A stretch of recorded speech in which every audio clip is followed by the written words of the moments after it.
सर्वप्रथम तुम्हा सर्वांना दसऱ्याच्या खूप खूप शुभेच्छा। दसऱ्याचे दुसरे नाव म्हणजे विजयादशमी। या दिवशी चांगल्याचा वाईटावर विजय झाला म्हणून विजयादशमी असं मानलं जातं की आजच्या दिवशीच देवीने महिषासुराचा आणि प्रभू श्री रामचंद्रांनी रावणाचा वध केला।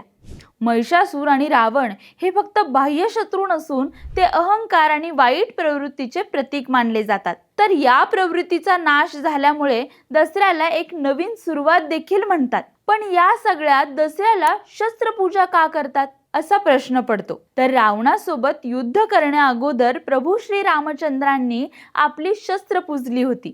तसेच त्या काळी प्रत्येक योद्धा हा त्यांच्या लढाई अगोदर त्यांचे शस्त्रपूजन करत होता। अर्जुनाने देखील महाभारतातील लढाई अगोदर शस्त्रपूजा केली होती। त्यामुळे आपण ज्या गोष्टींचा आधार घेऊन विजय प्राप्त करतो त्या गोष्टींचा मान ठेवणं ही भावना रुजली गेली। म्हणून तेव्हापासून चालत आलेली शस्त्रपूजेची ही परंपरा दसऱ्याच्या दिवशी आपल्याकडे मोठ्या आनंदात साजरी केली जाते।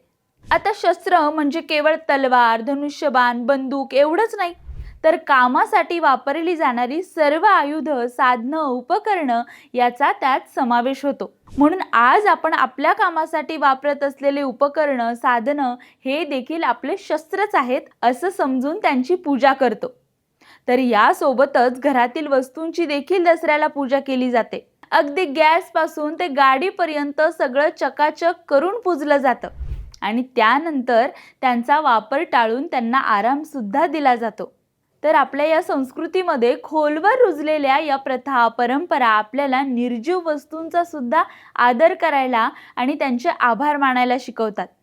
तर तुम्हाला या सगळ्या परंपरा आवडतात का? तुम्ही दसऱ्याला शस्त्रपूजा करतात का? आम्हाला कमेंट करून नक्की सांगा। आणि हो, आमच्या इंस्टाग्रामला फॉलो करायला आणि यूट्यूबला सबस्क्राईब करायला विसरू नका।